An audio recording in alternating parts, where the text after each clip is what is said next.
Going on YouTube? Welcome to Upside DIY. So this is my little small repair kit. The iPhone box is actually kind of empty. Pulling out a headlight. So got these a really good kit from Amazon and flashlight. I have this might be double-sided tape, but it could also be shielding tape. That's empty, but it's got like really hard like cardboard in there.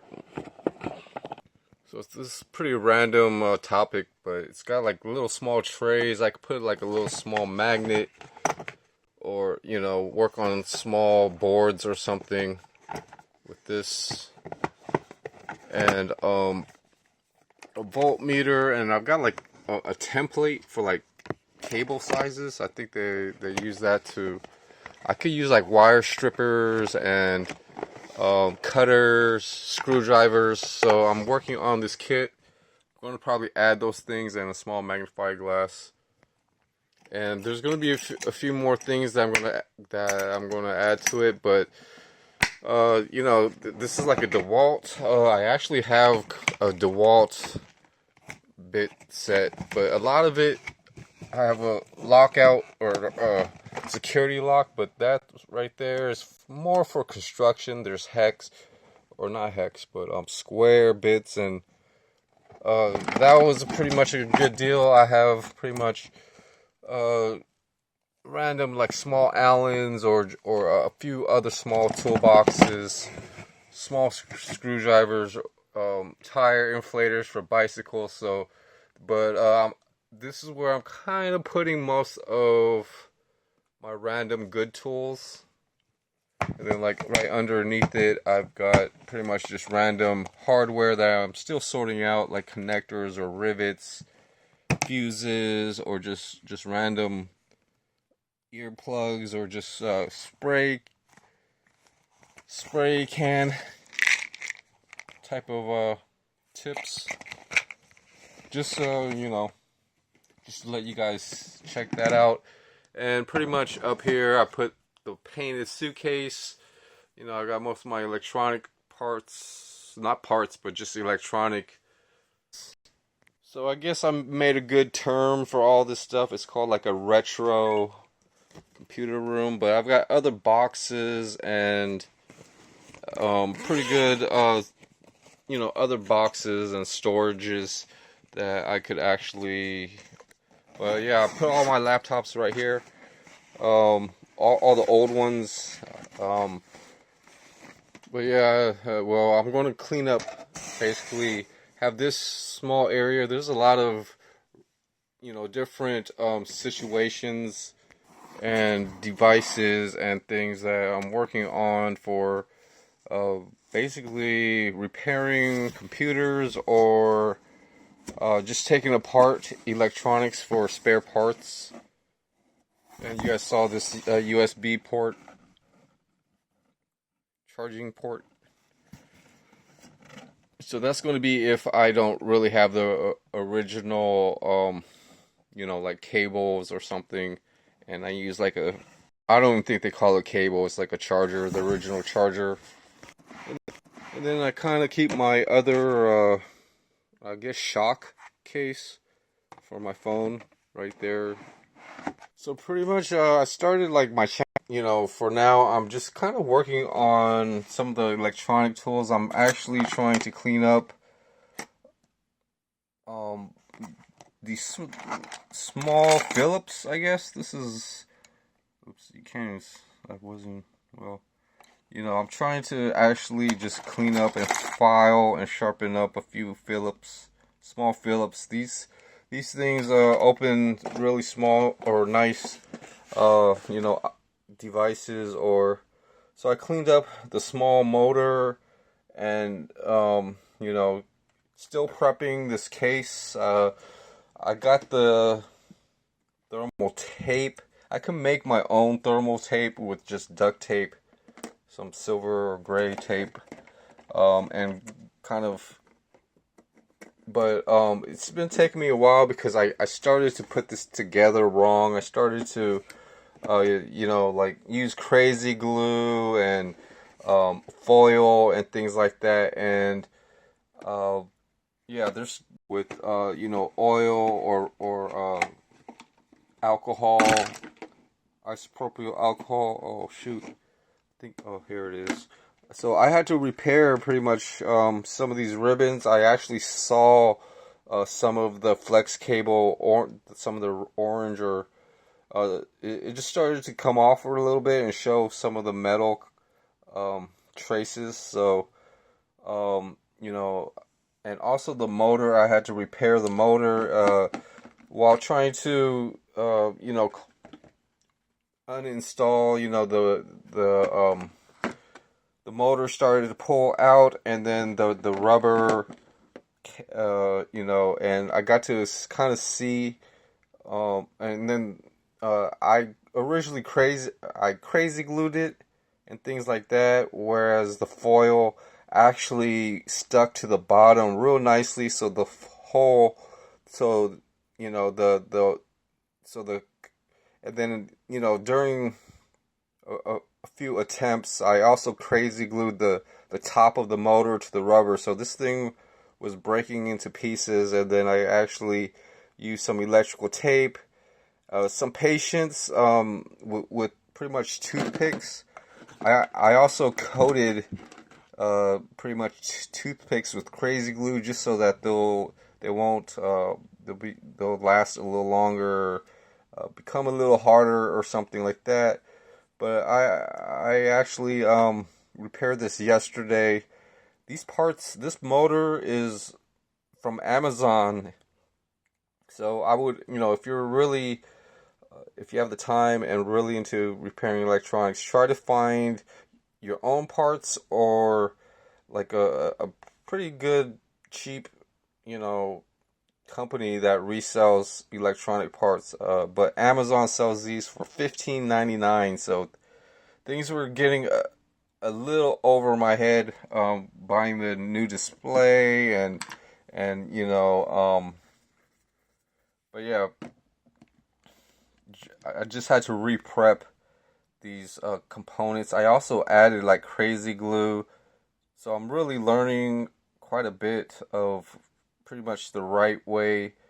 After being, you know, having to kind of you know, put 1 or 2 weeks, it kind of you know, put 1 or 2 weeks into trying to clean up and reassemble and deal with some of these issues with I kind of had from the old phone.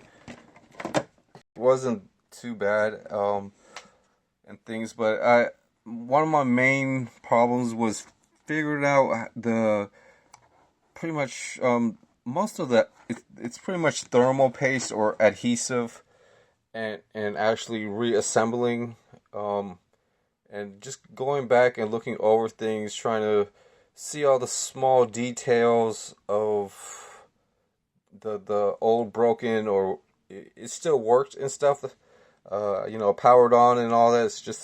It just needed a new display, and just seeing where things were glued or even, you know, marked for assembly. Like the factory would have these uh, alignment marks for the machines and stuff. Just trying to figure out every little detail that I could and things, and I'm still not fully, you know, for sure about some things. This might be a machine mark. It kind of looks, you know, just trying to match up, you know, the just doing the research and matching information that I could get from what I see, and a lot of it is thermal tape, and you know, there's a few machine marks down in there too. I'm not like 100% sure, like, you know, the whole like definition of machine marks and what they really do. Like, welcome to Upside DIY. So I got a couple of DIYs right here.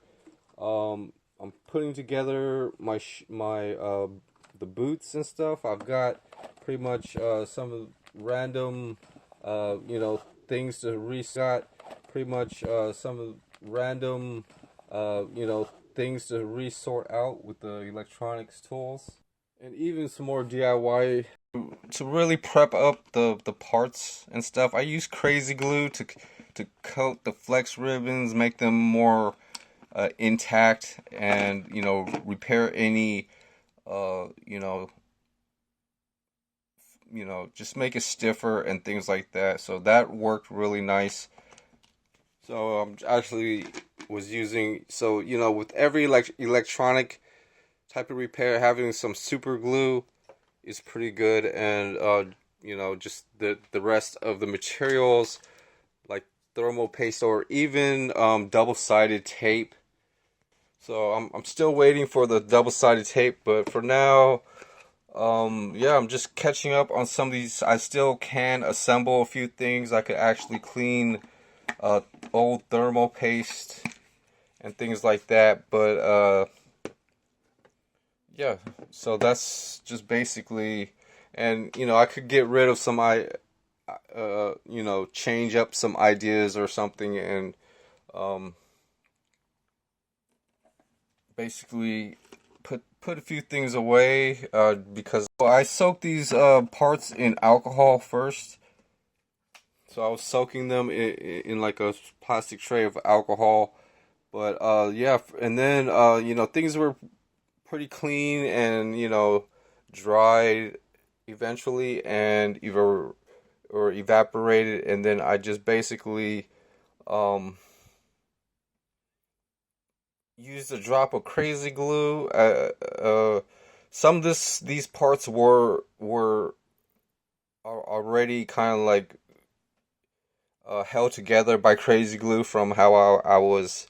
So I got pretty lucky with that, because if I didn't have crazy glue like at the bottom, or like the rubber would, everything would have fell apart. But then the only thing I didn't do was I didn't add like a drop of oil or something in there to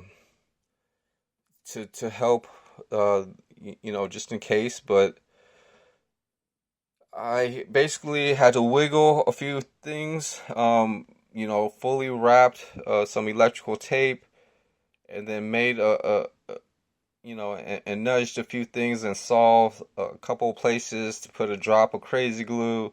Use the toothpick to hold a few, like the back as far as I can towards the piece of rubber that was still remaining, like on the side where the front side right here where my thumbnail is. That's the whole, it doesn't have too much rubber right there. I think a lot, or I put the small piece, or I just got rid of it, and but basically during the crazy glue, the motor did freeze a little bit. Whether it wasn't lined up with the connector or it got crazy glued, I don't know. But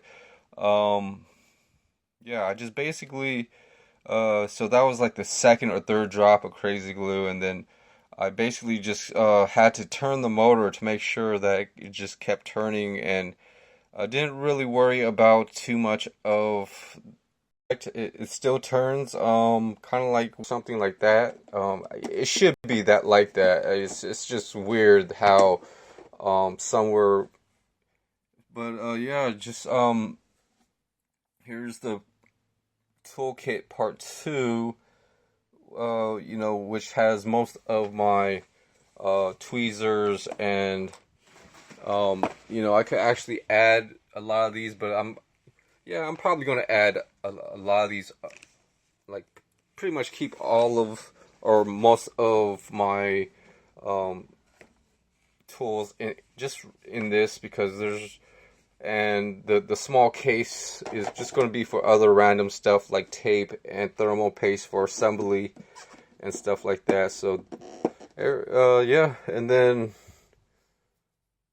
just to finish up, just hopefully it's perfect. Hopefully this could stretch. It's not too bad. See you later.